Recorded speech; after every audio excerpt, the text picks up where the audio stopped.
I'll try just to answer a simple question, which is how and when community network can be liable for the content shared by its users.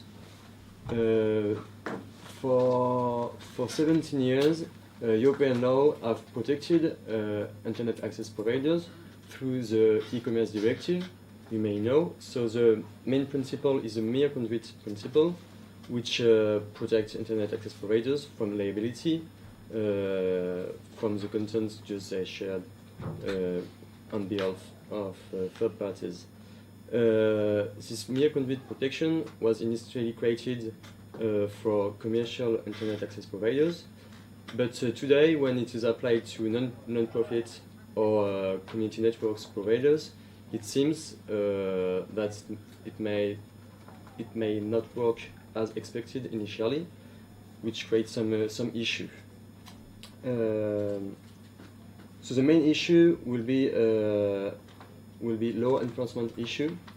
So first, let's see how it works for commercial internet access providers. These providers enter into a contract with their customers. They know their identity, and usually they will retain their IP address and other traffic data. So when a judge need to identify a user who have committed an infringement, such as corporate infringement, the judge just will call the providers, the commercial providers, we already has all the information to give to the judge. So the idea of the mere conduit principle here is, since the judge can easily identify users, there is no need to push more pressure or more liability on the provider. But of course, the situation is really different for non-profit, for some of the non-profit providers. Typically, if you run wireless open access relay, or if you run a Tor node exit, you don't need to, or you do not want to identify the user, and you don't need to enter into a contract with them. You just run your relay, and everyone can connect to it.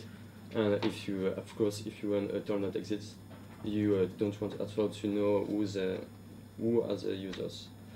So, as it can be expected, in this situation, law enforcement authorities are not happy, and they will try to find solutions for the mere conduit principle to adapt to these situations. A first solution was found 1 year ago, in September, by the Court of Justice of the European Union in the famous Mike Fadane case. So I will explain you a bit what this case was about. So Tobias McFadden was operating a free and open wireless access to the internet, and someday, of course, one user used this access to share some content protected by intellectual property rights owned by Sony Music, and of course Sony tried to make Tobias McFadden stop sharing or stop allowing access to this relay. The case was finally settled by the Court of Justice of the European Union. At first, McFadden was not found liable for sharing the content, of course, because the mere conduit principle applied. But the Court of Justice found that a national judge, a German judge in this case, will be able to order Tobias McFadden to take some measure to prevent further infringement. So there is a lot of measures you can imagine. The Court of Justice specified 2 measures that cannot be reasonable or required for Tobias or other providers. So a judge cannot order a provider to monitor all traffic passing through the access, of course, and a judge cannot simply order an access to be closed.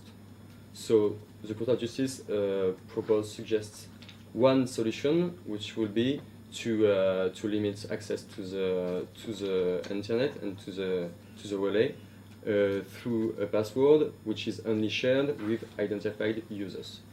So the consequence of this decision is to align the relationship between non-profit providers and their users with the relationship between commercial providers and their users. So in both cases, now the provider will have to be able to identify its users, so law enforcement authorities may pursue them.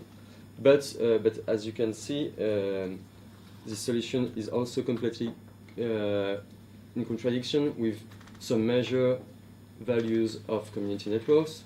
At first, typically, if you run auto-exit nodes, you don't want to be required to identify the users, which will defy the purpose of running a Tor node.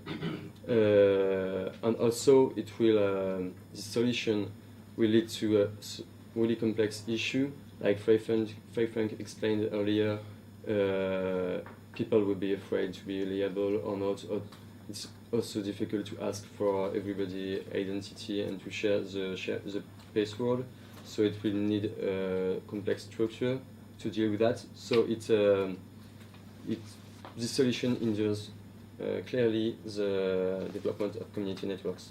But there is more, and actually the situation has even worsened since last April, at least in Germany. A German court intended to apply the McFadden case to a new case. This time the provider was both operating an open wireless access to the internet and also a Tor node exit. Again, just like in McFadden, the operator was ordered to filter access to the internet through a password shared only with identified users. And also it is interesting that about the Tor node, the judge, the German court, did not order the operator to identify the users, which would be impossible. The judge only requires that peer-to-peer communication was prevented through the node to the Tor node, which is not necessarily possible, but whatever. But the big difference with the McFadden case is, in this case, even if the operator was not had never been ordered before to take measures to prevent infringement, the mere fact that he was aware of some infringement occurring through the access make it liable for the content shared through the access. So in a McFadden case, you are not liable until the judge order you to prevent infringement. But now we see that you can be liable as soon as you are aware of the infringement and you don't take spontaneously the measure to prevent them. So I think this decision, this German decision, is not compatible with the McFadden case, but however it illustrates perfectly a current trend, which is to put on ISPs, both web hosters and internet access providers, the burden of fighting against unlawful contents. You will see that with the proposition from the Commission on platforms too. So this world trend is quite worrying. And just a last word on and actually even the McFadden case may be not really consistent with the European law as such. Another major case from the Court of Justice of the European Union was last December, the Tele2 case. I think you have heard of it, which forbid national law to require internet access provider to retain traffic data about the users.